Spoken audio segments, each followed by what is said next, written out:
Oh shit, I'm on time. Check that out. Haven't been on time for one of these shows in a while. Of course, not even really on time. It's supposedly, well, I'm supposed to be doing this at 7:30 Pacific time, but stuff came up. Went on a couple hours early, which also actually helps out everyone on the East Coast that's watching. So that's pretty cool. Anyway, welcome to Bad Decisions with Eddie Law. But first, the commercials. We'll get them out of the way as fast as possible. Nature Box. Everyone eats snacks. Most of the stuff's healthy. Actually, pretty much all of it's healthy. If you ever, you ever check out Nature Box before, get yourself the sriracha cashews, the peanut butter nom noms. All that stuff's pretty good. Some of the stuff's not 100% healthy. I got crap for it earlier. Fine, I get it. Not all of it's 100% healthy.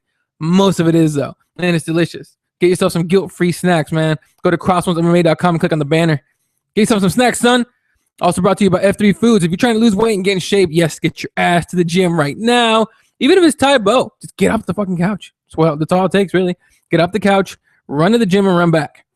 Hopefully your gym is about 15 miles away. But run to the gym and run back. You don't even have to go in. You know what?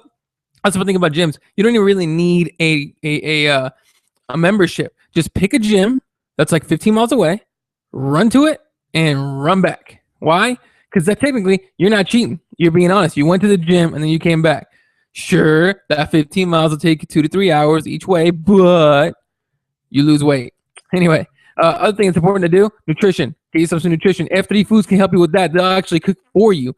They'll actually send you everything put together, all the meals put together, the instructions of how to get it all together and get ready to go. So go to the getfitprogram.com and use the code word CrossBones. That's CrossBones, all one word. And of course, as Mr. John Galloway likes to say, everyone's looking for that beach body and all that stuff. Look, man, I'll be honest with you. I'm in the desert. I ain't got no beach. All right, but it's hot as shit outside, and it's getting hotter every single day. All right, we're getting we're on this way to those 120 degree heat days. So Arizona's about to get real bad. So if you have a lot of weight on you in Arizona, you're sweating a lot. If you have a lot of weight in you in Vegas, you might die on the strip. It's just kind of what it is, because you're probably an idiot and drunk as hell and 300 pounds and overweight as fuck and walking outside, and the heat's gonna kill you. Lose some weight. Go to the getfitprogram.com. Use Crossbones at checkout for a discount. Also, Troxafen, it's gonna get your testosterone up. Look, man, if you have a problem getting a boner, you could get Viagra, but if you're a little too young for that, try out the Troxafen, because it's also gonna help you build lean muscle. The whole point is to get testosterone up. And yes, I'm very aware that John does these a lot more PC than I do. I like to just be honest about the stuff we're sponsored by, because it's not BS stuff at all. So go ahead and go to CrossBonesMMA.com and click on the banner and I think it's the store and affiliates page. You can get all your details there. Click on the banner, get yourself some Troxafen. Also, Amazon.com helped us out. Got us a little box for our website. You go to CrossBonesMMA.com. You look on there, you can't miss it. It's right there. Go into the Amazon box. You buy whatever you want. It's going to cost you the same as it always does. The only difference is because it's on our website, they're going to give us a little kickback. It costs you nothing extra. So if you order from Amazon.com, do us a huge favor. Go to CrossBonesMMA.com. Use that little box on there. It gets us a kickback. Keeps the website going. Keeps the shows going. Look, people, we do this for fun. We do this because we love MMA. But unfortunately, all this stuff costs money to put together and to put up and all that. So, and honestly, it's all for the love. So if you can help us out, it'd be awesome. Anyway, for all of our sponsors and all that stuff, go to CrossBonesMMA.com, click on the store and affiliates page for details. And now, finally, welcome to Bad Decisions with Eddie Law. Now on Monday nights, this is a late night, normally late night. It's right now, probably the East Coast is like 8:30. So not that late night today, but normally your late night MMA talk show hosted by yours truly, Eddie Law. And we get to all the important issues in MMA today. Of course, this is an interactive show. A lot of my friends watch it. A lot of friends that I made on Twitter, a lot of cool guys like Andrew Reed, Davey Boy, a bunch of guys that I talked to, Aaron over at Stand and Bang, all those people watch. So this is interactive. You can talk to me, I can talk to you. It's all back and forth. Hit me up on Twitter at CrossBonesMMA, or down here, as you can see on the little name tag thingy, at Elaw31. So tweet me. Hell, maybe we could bring you on the show at some point. You never know. Just hit me up. Let me know you want to come on the show. Email me, Eddie at CrossBonesMMA.com. Make sure you have Google Hangouts. It's the only way you do the show on this on the YouTube. Anyway, today's show, we're going to go over UFC 185, who won, who lost, and what's next. Rafael Dos Anjos is the new lightweight champion. Interesting fact about what he fought with. Also, Anthony Pettis and what exactly happened in this fight. It made no sense. Also, Carlos Esparza is outclassed in the feet. That was interesting to watch. But Miss Johanna Jędrzejczyk, yes, I know how to say her last name. Kiss my ass. And where in the hell is Khabib Nurmagomedov in the title picture at this point? Also, we preview UFC Fight Night 62, and of course, the weekly rant. Let's go. All right, so UFC 185 went down in Dallas, Texas on Saturday night. Oh, I'm getting notifications already. What's up, people? Anyway, yeah, Dallas, Texas, home of the Cowboys. Can't stand them. Home of the Mavericks. Can't stand them. Home of just, look, man, I'm sure they got some good barbecue. That's about the only thing I'm going to give them. All right, I've only been to Houston, never been to Dallas, and I'm sure at some point I'll be there. But anyway, the prelims were actually very entertaining overall. And I think there was no decisions in that whole thing. In fact, it was all finishes for the prelims. We didn't get decisions till the main card, and then the main card was mostly decisions. So let's kick it off here. Off on UFC Fight Pass, Jermaine Durandamy defeats Larissa Pacheco via round 2 TKO. Here's the fun thing. Larissa Pacheco was completely outclassed. She's a young girl. She was on I think her record was 10-1. She's very skilled. She's very good. Just young, too young, and guarantee the level of competition that she was facing, before the UFC was definitely not UFC material. So, she learns a valuable lesson, all right, at the hands of Jermaine Durandamy, who is a killer striker. She's going to be awesome to watch moving ahead. Anyway, after that, Joseph Duffy, the last man to beat the notorious Conor McGregor, defeats Jake Lindsay via round 1 TKO. This kid showed mad potential. You just saw the dollar signs on Dana White's eyes, because damn, can you imagine this kid goes on a roll? All right, supposedly moved down to 145, as he was talking about, moved down to 145, and coming after Conor. All right, that would be a sick stadium fight in Ireland. All right, that would be something that would be amazing. Let's say Conor gets the title, holds it for a while. Joseph Duffy makes his way up. Would be a great fight. Big money maker, by the way, for Dana White. Guarantee that's the reason to sign him. On a side note, and the media bothers me. They've always bothered me, and part of it because I used to be part of it and I know how it works, and a lot of it because of the people that are in it. I believe it was Mr. Hawani that asked Dana White, like, were you aware that Joseph Duffy was the last man to beat Conor McGregor? And Dana White gives him this look like, really, dude? What the fuck are you talking about? What do you think I signed him? Why do you think he signed him, dude? Because he beat Conor McGregor. Fucking moron. And even then, even if it was just joking, I can't stand that dude's humor. It's just I don't know. I'm sure at some point I'll like what he does. I just like the interviews that he gets, but of course because he works for the damn UFC. So anyway, not hating. I'm just pointing it out. All right, and people think I'm hating or whatever. Suck a dick. Anyway, in the I guess the main prelim for the UFC Fight Pass, Ryan Benoit defeats Sergio Pettis via round 2 TKO. Look, man, Pettis controlled that fight up until he got knocked out. All right, he just got caught. First of all, Benoit hurt his right hand. He talked about it after the fight. Hurt his right hand, and he comes in with the right, and then catches Sergio with a left hook, puts him on his ass, jumps all over him, and fight ends. And you got to wonder if Sergio Pettis losing the way he did affected Anthony Pettis at all. I'm assuming it would. A lot of people say it doesn't, especially not with the title on the line.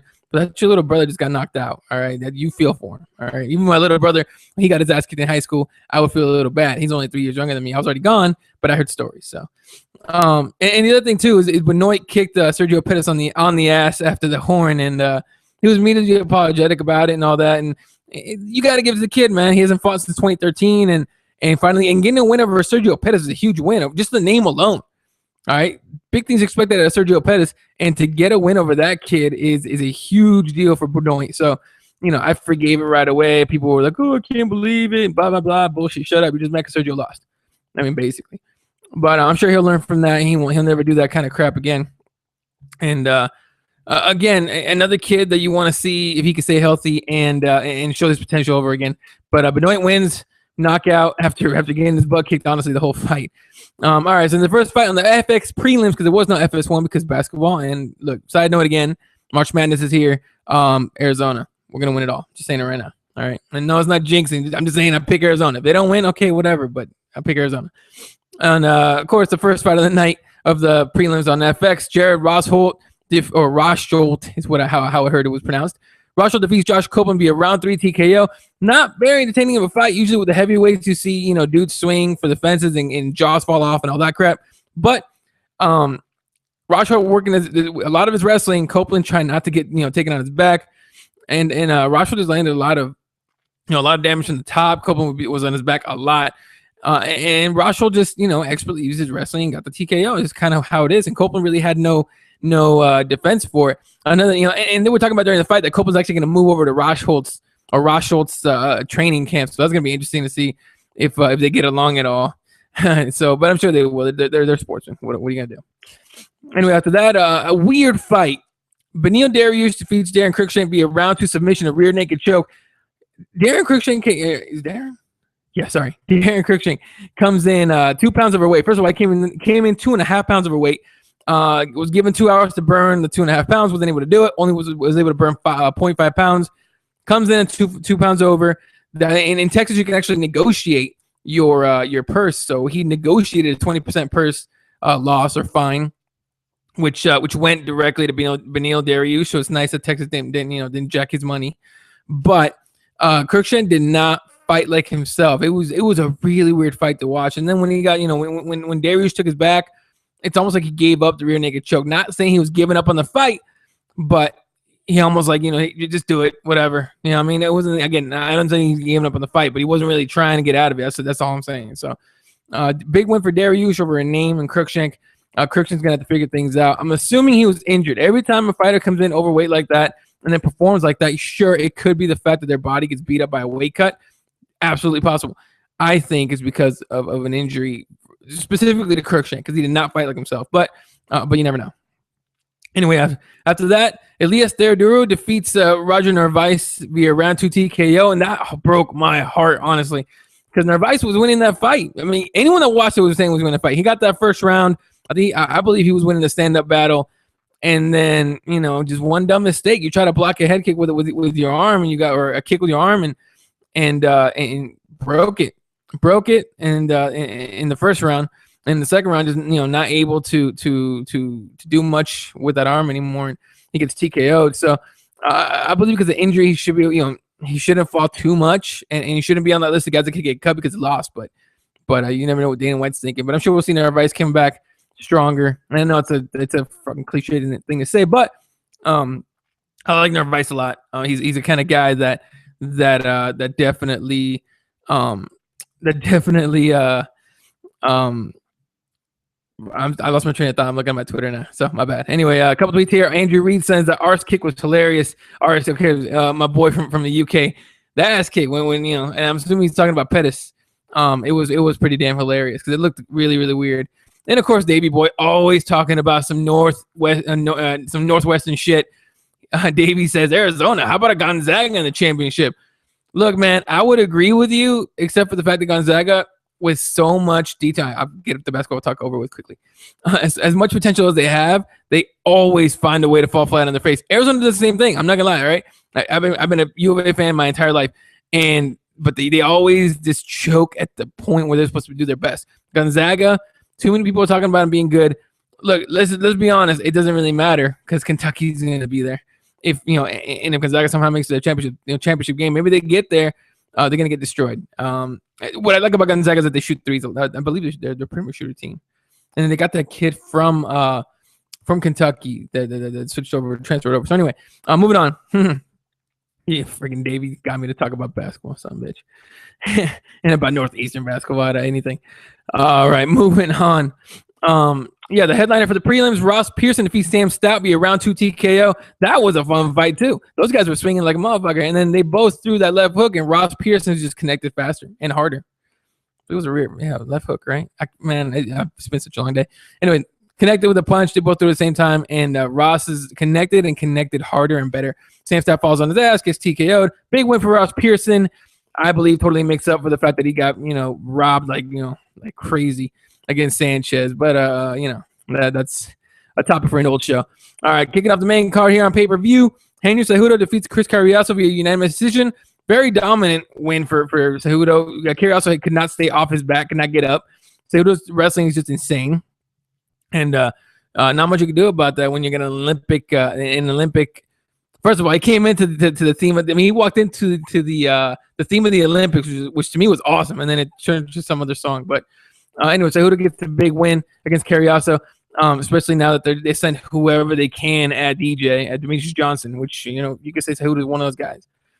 All right, after that, the heavyweights come in. Alistair Overeem defeats Roy Nelson via unanimous decision in a boring ass fight where Roy Nelson was throwing, he was swinging, but Alistair Overeem just just doing he implemented the Jackson's MMA plan, as I call it, where you kind of run the whole time, and at the same time he was using that damn oblique kick, that John Jones kick that he throws in the knees and all that, and he was using that a lot. He just did not look like Alistair Overeem fighting out there. He's definitely changed a lot of his style. So except for the knees, the flying knees were awesome. That's about all that was entertaining. All right, Roy Nelson just couldn't get the overhand right to land, and loses the unanimous decision. And he was pissed. He voiced his displeasure on Facebook. So yeah, and then back on the Twitter here, Davey Boy saying Ross Pearson versus Ali Aquinta. That man wants to talk that he has the best boxing. Get in there with Ali Aquinta, then we'll see. You know what? I'm totally on board with that because Ali Aquinta is a bad motherfucker. He's moving up the ranks quick. All right, so watch out for Al. By the way, Ali Aquinta has a Spanish Twitter. He's trying to pick up his Spanish for some reason. I don't know why, but trying to pick up Spanish. So I don't know the handle. I know I'm following it somewhere, but I don't have time to look it up. But Ali Aquinta doing the Spanish thing is pretty cool in my opinion. But yeah, let's see Ross Pearson against Ali Aquinta. I'd totally be down for that fight, 100%. All right, moving on here. Johnny Hendricks defeats Matt Brown by unanimous decision. We finally get to see Johnny Hendricks' wrestling, and he looks just like GSP.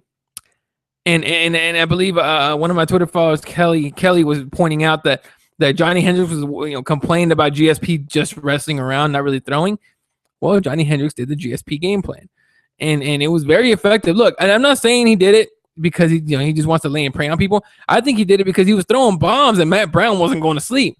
Matt Brown's a bad dude. You're not going to knock that dude out with one hit. So I think he just gave up on the striking aspect of it and decided just to point wrestle and get points. And Dana White was not happy with that fight. It's just one of those things. All right, the first title fight, the co-main event. We have a new champion. Joanna Jędrzejczyk defeats Carla Esparza via round 2 TKO in a fight where Carla could not throw a single punch. I'm sure she threw it. I didn't look at the numbers. I didn't really care to because Joanna just kicked her ass basically. Carla just did not look good. She did not look like herself. She said herself after the fight. And Joanna looking like a fun striker, the striker that we know she is. We've been watching, every fight that she's had so far that we've been able to see. She's a Muay Thai champion, I believe. Just crazy striker. She is fun to watch. I would love to see her against Doug Rose. I would love to see her against. I want to see her against like a striker maybe just as good as her. I'm not sure who you would get, but and don't get me wrong, Rose Namajuna's striking, I wouldn't say it's world class, but her overall game is crazy. I thought for sure she'd be the champ. So I think Rose gets a win, and then at some point gets another title shot, maybe against Joanna. And also, you got that Poland card coming up in a month, I believe is what it is. And is that enough time to get Joanna on there? That card looks weak as hell. I know it's got Crow Cop and Gonzaga. I get it, but that's more of almost like a novelty fight, just to see if Crow Cop still has enough to be entertaining, and if you can get that loss back. So if you can get Joanna on that card, that would be a huge deal for the UFC. And then in the main event, new lightweight champ Rafael Dos Anjos defeats Anthony Pettis via unanimous decision. Dominant as hell, 50-45s all around. And this is where we talk about Rafael and about Anthony Pettis. Rafael Dos Anjos fought reportedly with a partially torn MCL. All right. And that's a huge deal. That's your knee, and it holds things together. It keeps it from falling in, I believe it keeps it from folding inside, inwards. And to fight with that and to get the wrestling in and get the takedowns and everything. Look, man, I have a lot of respect for RDA, but that was a crazy fight for him. And then he comes in super strong. I'm gonna retweet this. All right, Davey, I'm gonna retweet your little thing you sent me here. He sends me a vine of a Cookie Monster with a plate full of vegetables, and the Cookie Monster is looking down at it, just staring at it, and then just throws it aside and kind of puts his head down on the table. It's kind of cool. So go to @Elo31 and check out the retweet from Davey Boy and give that man a follow. That motherfucker's funny as hell. He'll put up a lot of funny shit throughout the days. Anyway, now you got me off track again, dude. What the fuck? Anyway, Yeah, so Anthony Pettis goes in, and in the first round, he got caught. That right eye got real jacked up, and you know, he kept saying after the fight, he said he couldn't see out of it. A lot of the questioning has been, you know, should Dick Rufus, should his corners have thrown the towel? It's hard to say in a championship fight. That's a title fight. You throw in the towel, you just give up, you know. And so it depends. I mean, I would say it depends on how bad the eye was. Could they tell that it was bad? Could there be permanent damage, like a Darren Cruikshank, who, by the way, you know, who fought in the same card and was not the same, and maybe it was that eye poke, that eye injury he had a while ago, or Michael Bisping, whose eye is noticeably jacked. You know, so I don't know. It'd be interesting to see in the next couple of weeks as news comes out of Anthony Pettis and all the medical stuff gets done. You know, whether or not, you know, how bad the eye was and should Duke Rufus have thrown the towel. I don't know. I don't think we have enough information to make that call. But a lot of people saying he should have, you know, just to save his eye. And you know, Anthony Pettis is not an old guy. He's not an old kid at all. He's a young dude. So it's I don't know. We'll see what happens with that. So yeah, Rafael Dos Anjos new champion. That's kind of cool overall because Rafael. And again, this is another thing that gets controversy. I'll talk about this in the rant. You know, RDA comes in and he was not doing very well. You know, I think at some point it was like 4-4. It was he lost his first 2 fights, something like that. He did not look impressive at all, and then he just breaks off, kicks the living crap out of Nate Diaz's legs, and earns himself a title shot. So, you know, I don't know, man. Here's the thing about the lightweight division. A lot of people talk about this. There is so much potential. There's so much talent at 155. It's very hard to even think that it's going to be anybody being a long-time champion. A lot of people say Pettis is going to be a long-time champion. He's too good. He's too athletic. By the way, he didn't fight athletic. I thought it was more than the eye. I thought something, you know, with his body itself was wrong because he was not doing any athletic movement. No capoeira kicks, no Showtime kicks. And again, you know, he didn't do the Showtime kick every time. But every fight he's had so far, you know, he has done something athletic. He has done something that of course David's losing his shit. You know, he has done something, you know, athletic, something that we don't see, you know, normally. So he just looked like he was not all there. And Davey Boy says, throw in the towel. Fuck no. In a championship fight, whoever's tweeting that are fucking morons. Again, I agree. I'm just very curious to see how bad the eye really, really was, and whether or not it was his health or the long time care of that eye. But again, if I'm Anthony Pettis, I don't care if I can't see out of either eye. As long as I can hear where the feet are, I'm fighting. All right, it's a championship fight. I don't know. I'm sure there'll be more and more talk about that as time rolls on. I would say in the next couple of weeks we'll hear something. You know, probably from Front Row Brian or something. Anyway, like I was saying, there's so much, you know, there's so much talent at 155. Nate Diaz, Gilbert Melendez, you know, Anthony Pettis, you know, Donald, you know, Cowboy Cerrone, and one guy that I'll get to in a second. But it's really hard to even think that there's going to be anybody being a long-time 155 champ. It's really, really hard to stay at that weight to stay champion. So I don't even think RDA is going to hold it very long. In fact, you know, I don't know. You got the winner of Cowboy Cerrone, Donald Cerrone, against Khabib Nurmagomedov, getting that title shot, and the man who is thought of by a lot of people as the next champion, Khabib Nurmagomedov, coming off a knee injury. You know, he's gonna fight Cowboy if he wins that fight, which everyone agrees they will. I don't agree with that, but at least not completely. But he's gonna fight Cowboy. The winner of that fight gets the title shot against RDA. Cowboy against Dos Anjos. Okay, that would be I can see, you know, Dos Anjos having a shot to win that when he's already beaten him once. Khabib against Dos Anjos, the way that he whipped the crap at RDA last time, I don't know, man. But I think it all depends on how healthy he comes back, and we're gonna find out against Cowboy. So Khabib Nurmagomedov talking all this. First of all, someone teach that man how to talk trash. I understand English is a second language and all that, and not even second language. It's not even really his language. He just speaks words. But you know, Khabib needs to work on the trash talk, and it'd be very interesting to see him beat Cowboy. If he beats Cowboy, can he beat RDA for a second time? I think he will. Everybody, and I mean, but when I say everybody, by the way, I'm mostly on Twitter and all that. But there's a lot of thought that Khabib is it's a matter of time. Too good with the sambo wrestling, too good just overall, and you know, look, Khabib's on his way, all right. And if RDA is not ready, if Cowboy's not ready, he's gonna take that 155 belt. And you know what? You could say Khabib might be that guy that holds onto the belt a long, long time at 155, which is like I was saying a few seconds ago, is a hard fucking thing to do. And I don't know. I mean, Khabib, that would be crazy. Man, this show is moving fast because we are already about to preview UFC Fight Night 62. Let's get to it. So straight from Rio de Janeiro, Brazil, UFC Fight Night 62, headlined by Damian Maia against Ryan LaFleur, the fight we've all been dying to see. Not really.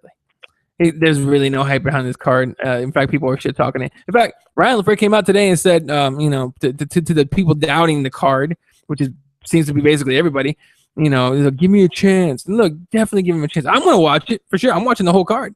All right, but I'm an MMA fan, and the damn thing is free. I'm not gonna bitch about a free card.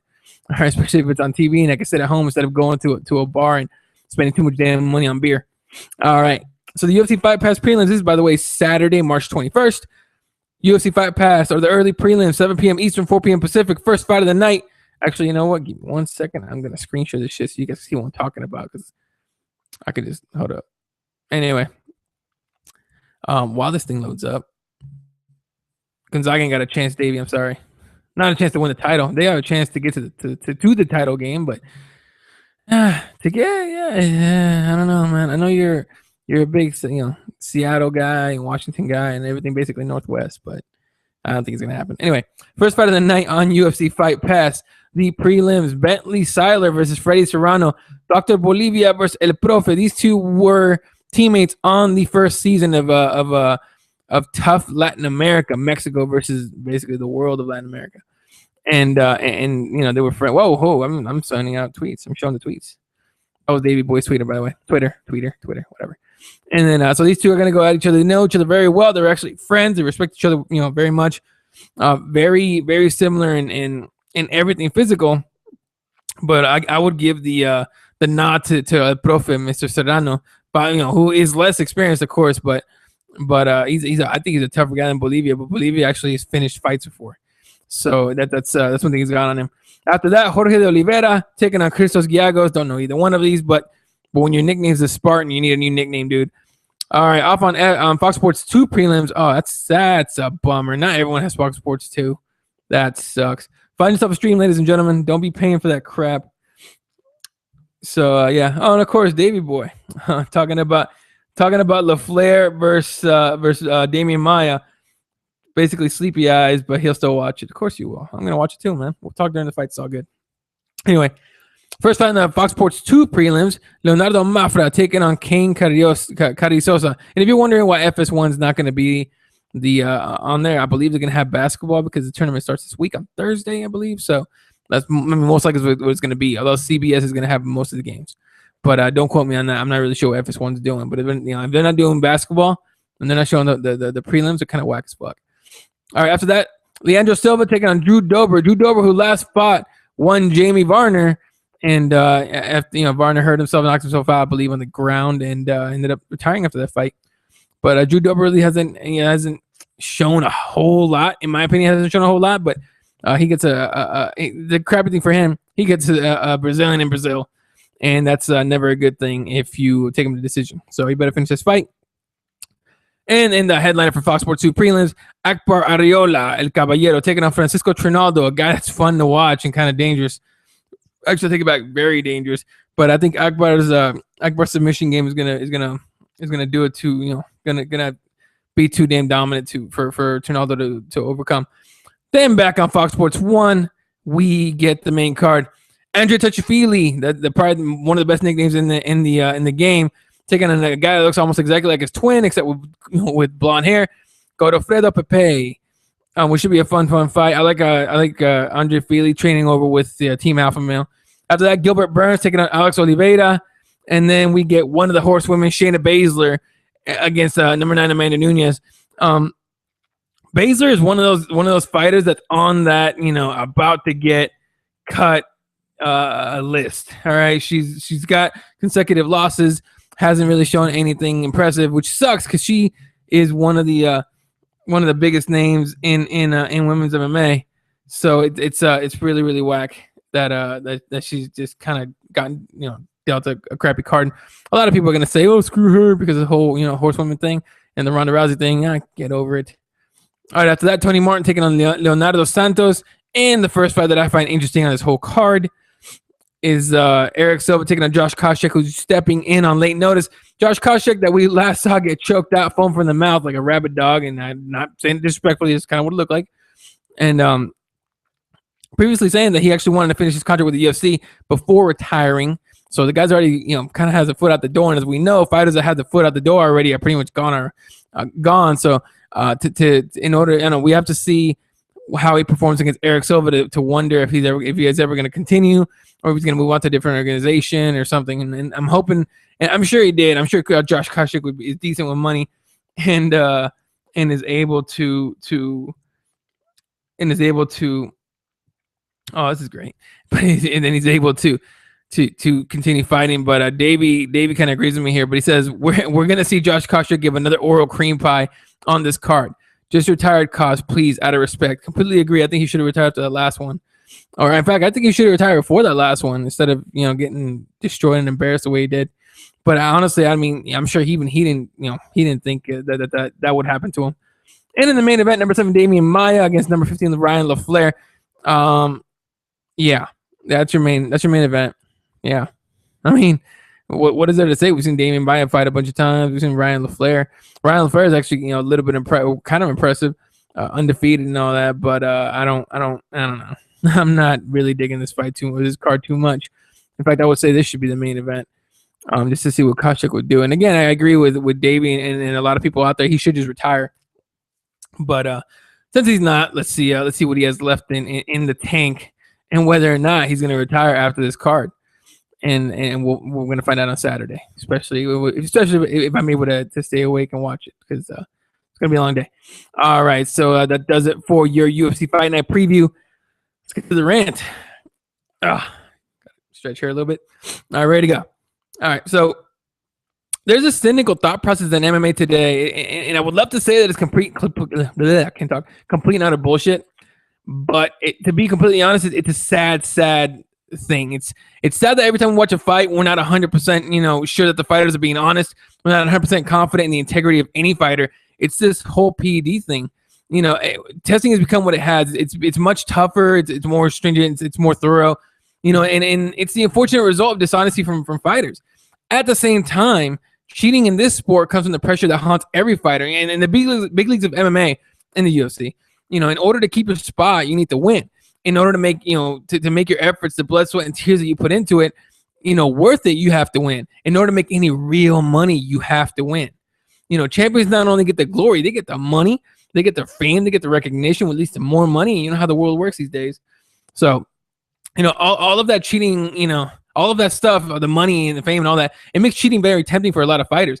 With all the new testing that we see, the new testing and all that, it's going to bring out some crazy stuff. But just seeing Anderson Silva test positive and have his entire career questioned, has he done this his entire career? Was it just for this fight, or did he do it on purpose? Or was it an accident? Or was it that massive roided out old piece of shit that's his buddy, his trainer? When the greatest of all time gets popped for cheating, everybody's suspect. Everybody. Anderson Silva was supposed to be the Bruce Lee of this generation, and he tested positive for PEDs. Damn, that's all I had. When I saw it, I literally, my reaction was, damn. Damn. I couldn't at all defend it. So here's my point. Rafael Dos Anjos won his title on Saturday night with a partially torn MCL. Now, the MCL connects the thigh bone of your lower leg, the lower part of your leg, and it keeps the knee from bending inward. Now, we don't know how bad the knee was or the severity of the injury. But following his win in Dallas, fans began to question if he fought clean. Had he taken PEDs? They were comparing pictures of him a few years ago to the weigh-in pictures of UFC 185 to his open workout pictures. His win hasn't been discredited yet because we're yet to hear the results of drug tests. But the questioning alone is incredible. And what does it mean for MMA? Well, what did it mean for baseball? With Major League Baseball and the roid scandal with Barry Bonds, Ryan Braun, and Sammy Sosa McGuire before that, Alex Rodriguez now, you can't trust baseball players that play clean anymore. Congress had to get involved to even clean up the sport, and not even most people aren't even aren't even, convinced that that baseball is clean, yet. And that's a hit the ball with a stick game. In MMA, you're into throwing bones with another human being. And being on PEDs is not only cheating the sport, cheapening the fights and the fighters, but also it's an assault on another human being with a weapon. It's very clear. So what is it going to take for fans to stop the cynicism? It's going to take real punishments from the promotions and from the commissions, but specifically the commissions. But when someone tests positive, they have to feel it. It has to be like a punch to the gut, man. You got to feel it in your pocket and in your stomach. Put the fear in the rest of the sport and everyone in the sport that if it tests positive, they're gonna face real consequences, not just 9 months suspension. I mean, look, an example: Anderson Silva tests positive, and for him it's gonna be a 9-month suspension and a fine. He made millions off that fight. I think like $6 million or whatever it was the figure that was thrown out there. It wasn't. I don't think it was confirmed, but it's ridiculous. But they have to face real consequences. And this new testing policy that the UFC is implementing is a huge step towards that. But it's to be seen if it's actually going to work, or if it's even going to be fully implemented the way they put it out there, or if it's nothing more than lip service. To quiet the fans from calling the sport of MMA nothing more than a bunch of roided out fighters trying to kill each other in the cage. So, and speaking of PEDs, if you haven't heard, and I'm not saying she tested positive yet. She has in the past, but if you ever heard, that story was kind of broken today. It was kind of broken because we all kind of figured it out, a long time ago.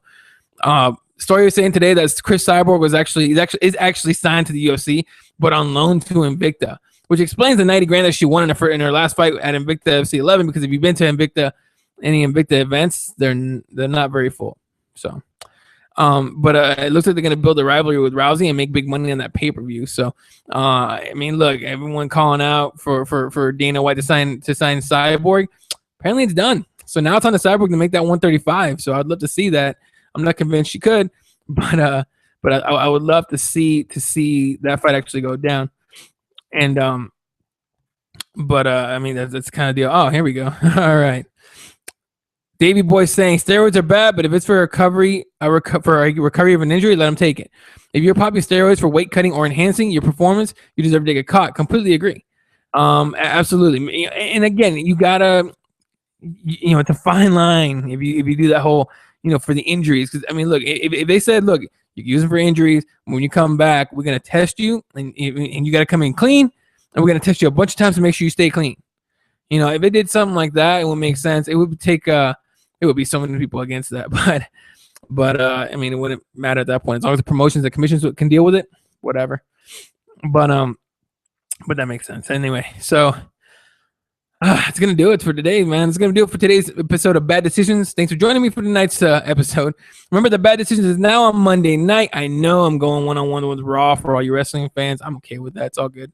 By the way, who was it? Sean? Was it Sean? Let me find it real quick. Sean Banner at Astoria Sean. Give that man a follow at Astoria Sean. We used to talk a lot about the Bella twins. We're actually from Scottsdale, Arizona. We don't see him here a lot, but you see him once in a while. He said your girls are on TV right now looking hot as fuck. Goddamn right, the Bella twins are fine as shit. That's about the only thing I know about wrestling these days, other than what Sean has told me and The Rock. That's kind of all I know. Steve Austin, all the old shit. Anyway, so. Regardless of what the song says, if you listen to us on iTunes or Stitcher, this is on now on Monday nights. At some point, I get the song changed, but I like the song too much right now. So make sure to follow me on Twitter at Elaw31 and at CrossBonesMMA. Like the fan page on Facebook at facebook.com/CrossBonesMMA. Go to CrossBonesMMA.com for all of your MMA news. Also, a big shout out to a friend of the website, the good guys over at FightBookMMA.com. Check their site out. The intro music, if you listen to us on iTunes, on your iPod, on your headphones, Stitcher, whatever you're listening to us on. Intro music is by T. Fowler. Give that man a follow. Find him on Twitter. Got a lot of good music on that he makes. Speaking of which, all of the shows on CrossBonesMMA Radio Network are now available on SoundCloud. All right, I'm trying to speak all proper English and shit. It's on SoundCloud, iTunes, Stitcher. So subscribe so you can get all your CrossBonesMMA Radio Network stuff for free automatically. You can put it in, download all the shows. 5 Rounds with John Nettie, Bad Decisions with me, Keyboard Warriors, and a couple more shows that are coming soon. One of them possibly in Spanish for all you Spanish speakers. So I'm actually looking for a co-host for that one. So if you speak Spanish fluently, let me know. And all those shows are for free. So hit them up, put them on your iPod, and go jogging. All right. So come back next week for another episode of Crossbones of Bad Decisions with Eddie Law. For all of us at CrossBonesMMA.com. and CrossBonesMMA Radio. I am Eddie Law saying see you next week, and we're one day closer to death. Make it count.